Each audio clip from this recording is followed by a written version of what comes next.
म्हणजे बुद्ध विहाराच्या अधिवेशनाचा मूळ उद्देश हाच होता की बुद्ध विहारामध्ये बुद्ध विहार कसे असले पाहिजे, बुद्ध विहाराची कार्यपद्धती, बुद्ध विहाराला लागू असणारी आचारसंहिता या बाबतीत विविध विषयांवर भारतातून आलेल्या लोकांनी मार्गदर्शन केलं. कुठले कुठले आले होते बुद्ध विहाराचे लोक? पूर्ण भारतातून आले होते. किती बुद्ध विहार झाले असतील आतापर्यंत? 100 बुद्ध विहार. अच्छा. आणि किती लोक आले असतील? कमीत कमी 1000 लोक. 1000 लोक. कोण कोण होते विविध राज्य गेस्ट? कोण कोण होते याच्यामध्ये? प्रदीप आगलावे सर, आदरणीय भंते विनय रखिता, या कार्यक्रमाचे संयोजक अशोक सरस्वती बौद्ध, डॉक्टर आनंद भालेराव, बावळे सर होते, विश्वदानंद बोधी भंतेजी होते, ज्ञान रक्षित भंतेजी होते, त्याच्यानंतर अरुणा लोखंडे मॅडम, उल्हास आंबेडकर, प्रतिभा आयरे मॅडम, राजानंद सोडकर सर, त्याच्यानंतर भारत शिरसाट, ज्यांनी या कार्यक्रमाचं अतिशय सुरेख सूत्रसंचालन केलं, यशवंत कांबळे सर, भास्कर मस्के, सकाराम धानोरकर सर, रामभाऊ पेटकर. आणि या कार्यक्रमाला सगळ्यात जास्त काम केलेले की माझे मित्र किशोर सरोदे आणि विजय बचके. काय सांगणार कार्यक्रमाविषयी? किती दिवस चालला कार्यक्रम तुमचा? हा 2 दिवस कार्यक्रम चालला. ऊर्जा भूमी आपण छत्रपती संभाजीनगरमध्ये मिटमिटा जटवाडा या भागात, नागपूरच्या दीक्षाभूमीच्या धर्तीवर तसंच एक भव्य जे ऊर्जा भूमीचं स्मारक आपण तिथं बनवत आहे. तिथून डॉक्टर बाबासाहेब आंबेडकरांचा विचार, बुद्ध तथागताचा विचार आणि विचाराचा प्रसार आणि प्रचार करण्यासाठी त्या केंद्राचं कार्य होणार आहे. भंतेजींनी काय आव्हान केलं समाजाला? भंतेजींनी म्हणजे बुद्ध विहारामध्ये लोकांनी जायला पाहिजे, लहानपणापासून जायला पाहिजे. बुद्ध धम्माचं त्यांना आचरण असणं गरजेचं आहे. आणि बुद्ध विहार हे कोणत्याही माणसाची स्वतःची प्रॉपर्टी नाही आहे. तर ते कुलूप बंद असलेले बुद्ध विहार लोकांसाठी उघडे केले पाहिजे आणि लोकांना तिथून ज्ञान भेटलं पाहिजे. आजकालची जवान मुलं संघटित होण्यासाठी काय सांगाल तुम्ही? आजकाल इतर मार्गात जाण्यापेक्षा बुद्ध विहारात जाणं गरजेचंच आहे. बुद्ध विहारात गेलं पाहिजे, सगळ्यांनी गेलं पाहिजे आणि बुद्ध धम्माप्रमाणे सगळ्यांच्या आयुष्यात आचरण केलं पाहिजे. मी डॉक्टर यशवंत कांबळे. चेतन भाऊने आता जे सांगितलं आहे, तर चेतन भाऊचा मुख्य उद्देश हा होता की ऊर्जा भूमी जे साकारते आपल्या औरंगाबाद शहरामध्ये, तर हे महाराष्ट्रामध्ये नंबर 1चं राहील. कारण आपण नागपूरची दीक्षाभूमी जी आहे ती सोडून दिलेली आहे याच्यामधून. कारण तिथे बाबासाहेबांचं पावित्र्य आपण वेगळं केलेलं आहे. पण त्याच्यानंतर जी ऊर्जा भूमी आहे ही प्रथम राहील आपल्या महाराष्ट्रामध्ये. आणि बाबासाहेब आंबेडकर आणि तथागताचं जे विचार आहेत तिथून ते प्रसारित होतील. या कार्यक्रमाचं मुख्य ते स्वागत अध्यक्ष आहेत. त्याचं कारण असं की ते जोडलेले आहेत बुद्ध धम्माच्या या प्रसार आणि प्रचारासाठी आणि प्रभावित झालेले आहेत. त्यांच्यामुळं आम्ही पण या धम्म चळवळीला जोडलेलो आहोत. काय सांगाल? आपल्या धम्माच्या विषयी लोक जोडले पाहिजे, समाजाच्या कामात आले पाहिजे, मंदिरात आले पाहिजे, रोज प्रार्थना घेतली पाहिजे. काय सांगणार आजकाल नवीन पिढीला? आता 2 दिवसाच्या या अधिवेशनात जे भाषणं झाली, मग पूजनीय भंतेजीची झाली, सन्माननीय जे वक्ते होते त्यांची झाली, त्यांचा एकच सूर असा होता की तरुण पिढी याच्यामध्ये आली पाहिजे आणि धम्माचं आचरण झालं पाहिजे. जोपर्यंत धम्माचं आचरण होणार नाही तोपर्यंत बाबासाहेब आणि तथागत हे कळणारच नाही. केवळ त्यांचा उदो करून किंवा मोठ्या मोठ्या मिरवणुका काढून आणि डीजे काढून बाबासाहेब आणि बुद्ध कळणार नाही. तो फक्त एक इव्हेंट होऊ शकतो, परंतु बाबासाहेब आणि तथागताचे विचार हे आत्मसात होऊ शकणार नाही. तर हा मुख्य उद्देश पूजनीय भंते आणि वक्त्याजनांचा होता. आणि तरुण पिढी जास्तीत जास्त याच्यामध्ये सामील कशी करता येईल हा एक उद्देश होता. आणि पाली भाषेचं ज्ञान हे सर्वांना आवश्यक आहे आणि ते घेतलं पाहिजे. कारण पाली भाषा ही बुद्ध धम्माची ओरिजिनल भाषा आहे. आणि पाली भाषेतूनच आजही सर्व कार्यक्रम होतात, पण ते जनसामान्याला कळत नाही. त्याच्यामुळे पाली भाषा जर त्याला कळली तर त्याला बुद्ध कळेल, लवकर कळेल. आणि पूजनीय बनते जे कार्यक्रमात पाली भाषामधून सांगतात तर ते पण कळेल. आज घडीला ते कळत नाही. म्हणून पाली भाषेचं एक विद्यापीठ व्हावं स्वतंत्र, अशी एक मागणी या निमित्ताने करण्यात आलेली आहे. म्हणजे ठरावच घेतलेला आहे. एकदम तुम्ही नाही काय बस काय सांगाल? जय भीम नमो बुद्धाय।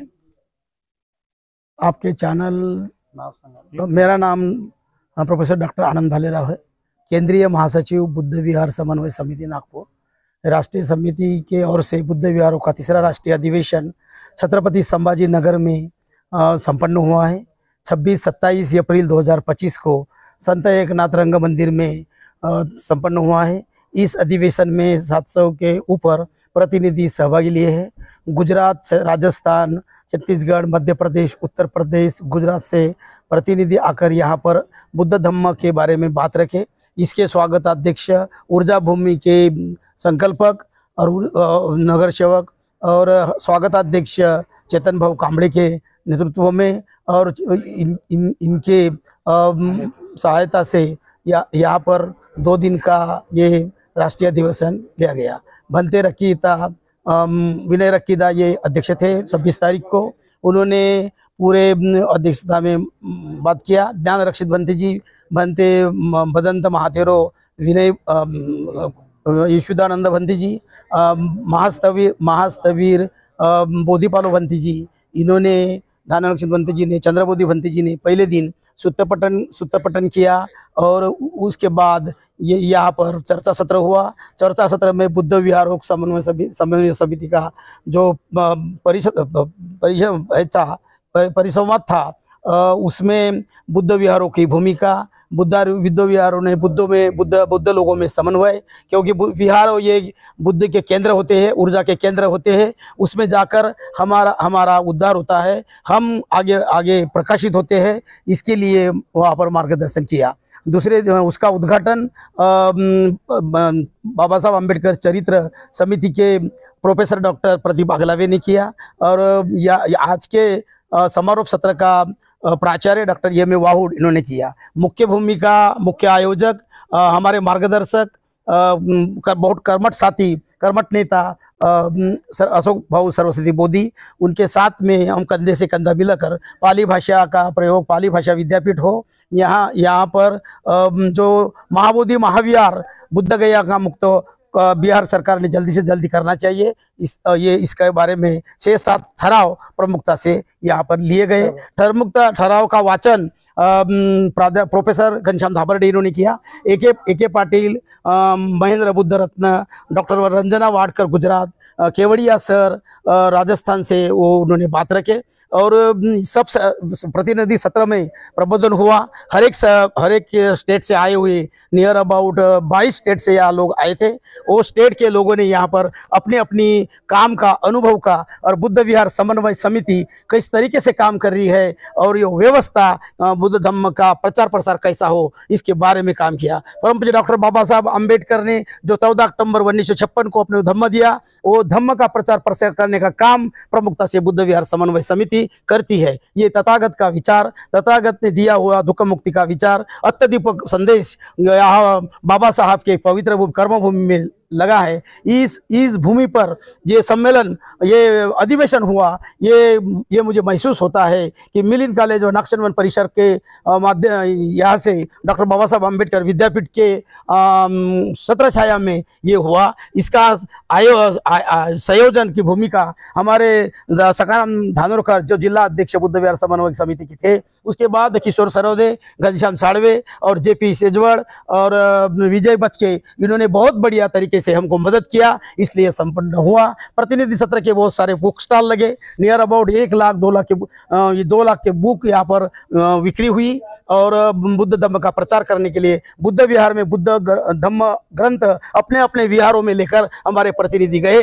नियर अबाउट 40 बुद्ध विहारों के औरंगाबाद के छत्रपति संभाजी नगर के विहारों के प्रतिनिधि यहाँ पर आए थे और उनको हमने सम्मिलित करके उनका सहकार्य करते हुए ये राष्ट्रीय अधिवेशन अधिवेशन हमने लिया, हम उनका धन्यवाद अदा करता है। और छत्रपति संभाजी नगर के लोगों का प्रमुखता से जो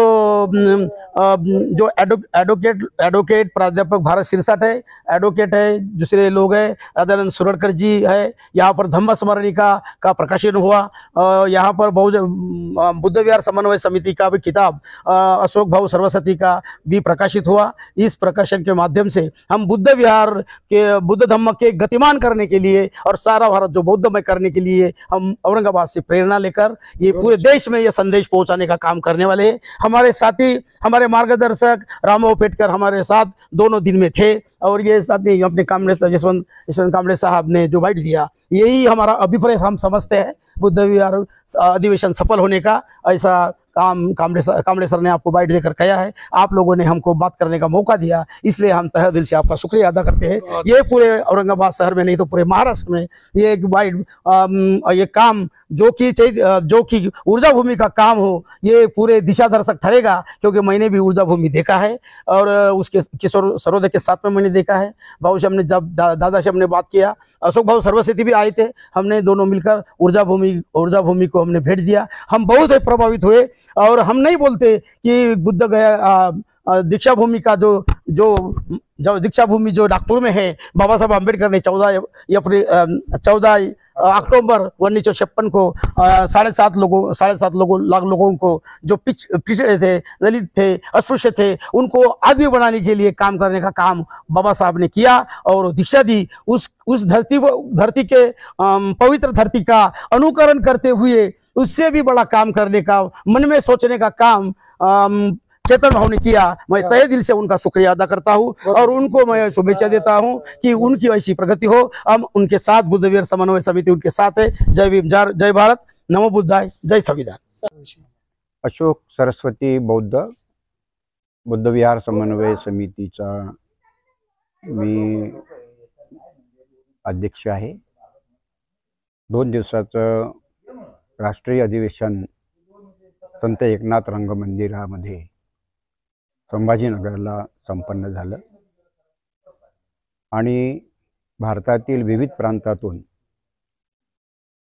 500 प्रतिनिधी या अधिवेशनात 2 दिवस सहभागी झाले।